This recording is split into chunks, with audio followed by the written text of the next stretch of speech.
All right, it's time to test the water in the 90-gallon turtle tank. Now, I have not tested this water once in this big tank. What? Why? Well, with turtles, it's a little bit easier to start up a tank, unlike a fish tank, because again, the turtles are not breathing through the water. So, therefore, it doesn't have to be as pure right off the bat. You've got more leeway room. Now, Bertha, what are we doing? I know I'm filming a video right now. Can you not by the video? Thanks. So the point of it is, though, you still need to make sure your water is clean, right? So I knew I have two big filters. Oh, hi, Jubilee. I have two big filters. Everything's going great. And the added benefit of when I started them, I put charcoal in them. So, a charcoal in your filter is only good for so long. After it absorbs so many bad chemicals, then it's no good. But that's okay. It's a good way to start while you're waiting for the good bacteria to build up to be able to just run it off bacteria. So there's been a couple changes since then. You may notice that big log back there that was formerly in, oh wow, Jubilee fits back there, April and Casey Jones and Splinter's tank. Now it's in the big tank. That is because they are in the main tank. So that's right. All the turtles are now in one tank. We'll see how that does. In terms of the turtles being together, okay, that should be fine. They've been together for a couple days now, nothing bad. Splinter, who is the algae eater, we'll see how it goes. Big Bertha has tried to eat him a couple times, but the log, she can't get back there, and he goes back there a lot, so hopefully he'll be able to stay away. So now it's going to be time to test the water. And another reason why I don't test the water right away is I know it's going to be high in a few things, specifically nitrate, because you haven't given time for the good bacteria to form to eat away at the nitrate.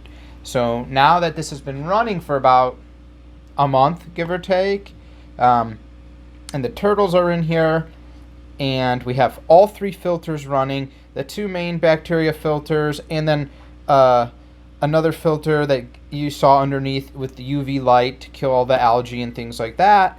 We're going to give this a go. So what I'm going to do now is I'm going to fill some vials with some water, and then we're going to take you guys along, and we're going to see what we get.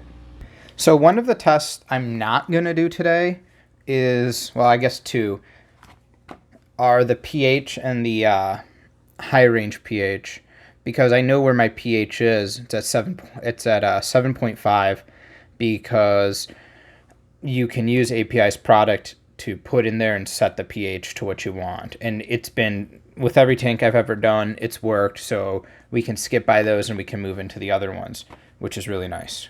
So let's start with the ammonia test, which is a pretty simple one and a really important one, because again, we don't want to kill the fish. We have our little vial here. It's filled up to the 5 ml line. So we're going to go in here and we're just going to do it. And for this one, it has 2 bottles. It's our 2-bottle solution. So we're going to put in the amount of drops on each bottle. This one is really nice. It's got an 8 there and 8 there. And if we look in the instructions, we get the same thing at 8 drops of solution 1, at 8 drops of solution 2, cap and shake, and then wait. So let's drop, cap, shake, wait. This is the all-important drop section. 1 drop, 2 drop, 3, 4, 5, 6, 7, 8. Someone had asked, what happens if I drop too much? Just start over. 1, 2, 3, 4, 5, 6, 7, 8. Just scrap dump this into the toilet, into the sink, whatever, and start over again. So we give it the shake. And remember, it was, all clear when we did this. Now we got a solution, but this has got to wait 5 minutes. So I like to just put it back, and we move on to the next test while that's there, and then we can look at it. All right, we're doing nitrite next. 5 drops. Here we go. This one's nice and blue. 1, 2, 3, 4, and 5. Excellent. Then we get to do our favorite part here. Cap, shake, and then let it sit for another 5 minutes. Excellent. And then we're going to move on to the next one. Okay, now we're going to do nitrate, which is, again, the most complicated one. So if we can do this, guys, we can do them all. So bottle 1, same 5 ml, 10 drops. Let's do it. 1, 2, 3, 4, 5, 6, 7, 8, 9, 10. Excellent. Now the key for the nitrate is after you do that, we then cap this guy, and it wants us to mix the solution with the water. So we're not done. We're not shaking vigorously. We're just mixing the water with solution 1 because we have to add solution 2 to get our reaction. All right, excellent. And at the start, we actually have to shake vigorously the solution 2 bottle. And it says in bold, shake it vigorously for at least 30 seconds. This step is extremely important to ensure the accuracy of this test result. Excellent.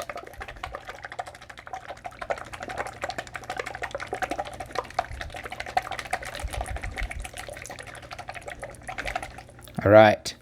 And now we want to add 10 drops from this bottle, solution 2 bottle, into our main vial.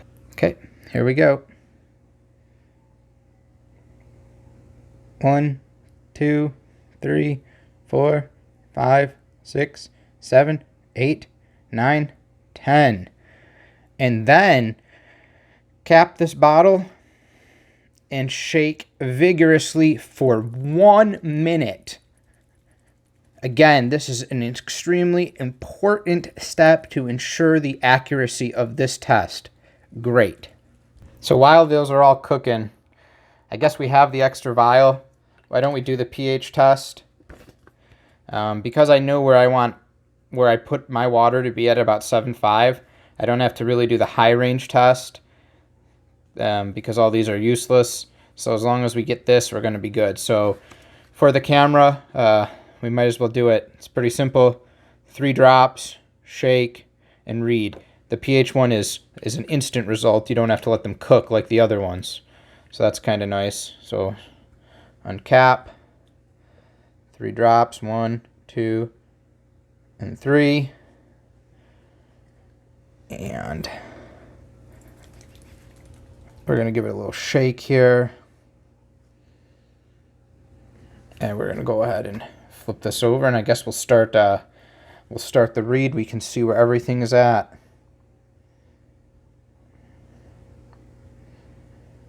Okay. So we've done this before, guys, but we're just going to go through it real quick. Hold your vial in the clear part so some of it overlaps the color, and see which one matches. So simple. So my pH should be right at the 7.0, give or take, a 0.1 or 2. So we're going to take this. We're going to line this up next to, and ooh, it's kind of hard for the camera to pick this up in the right color. But so we're right between the 6.8 and the 7. Although hopefully the light in the camera kind of show that. Yeah. So right where we knew it would be, which again is pretty easy to do because of the way you can set your tank's pH. So now we can go back though, and we can look at all of our other tests, which is going to be nice.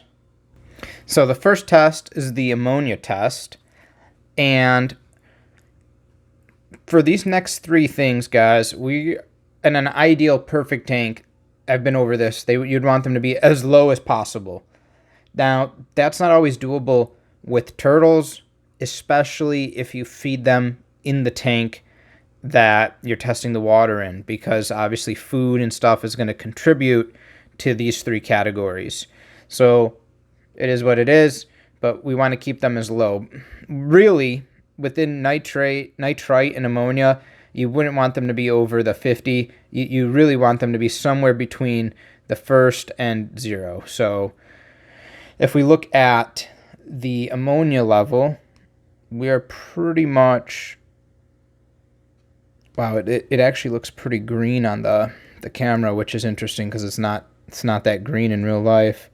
It must be the camera must be enhancing the tint, but we're pretty much right at the 0.25 parts per million, maybe slightly above it. We're not at the 50 shade, which is interesting. So I'll have to look at that because the tank should be doing a better job with cleaning up the ammonia with the amount of filtration going on. So I might run this test again on my own and make sure, yeah, it's like right in between. It's closer to the 0.2, but interesting. Nitrite, okay, it's over here. So this is at 0. It's interesting because the blue comes up almost perfectly. So that's nice. And then our nitrate is going to probably be somewhere down here. Yeah, it definitely is. It's probably between the, I would say it's between the 80 and the 160. Which, it's actually kind of closer to the 80. Because when I put the vial over, I can't see the 80, but I can definitely see the 160 through it. Which is not bad. You know, you wanna try to keep it around, you know, as low as possible. But with turtles, they eat, they poop, they pee, they eat a lot in the tank, and that's all you can do. So this water is almost really spot on of where we want it to be, except for that ammonia level, which has just got the finest hint of green in it inside the yellow, which I will have to take a peek. It's definitely closer to this. It's definitely not 0, but that's something I'm going to want to monitor to make sure it doesn't get higher than where it is. If so, the nice thing, like I was over it before, is it can tell you, like, hey, if you need to reduce ammonia or fix any of these things, it's really nice to tell you how you can do this and what you can do, which is really cool. Okay, guys. I hope you liked being along for the ride of checking out the water of the other tank. Take care.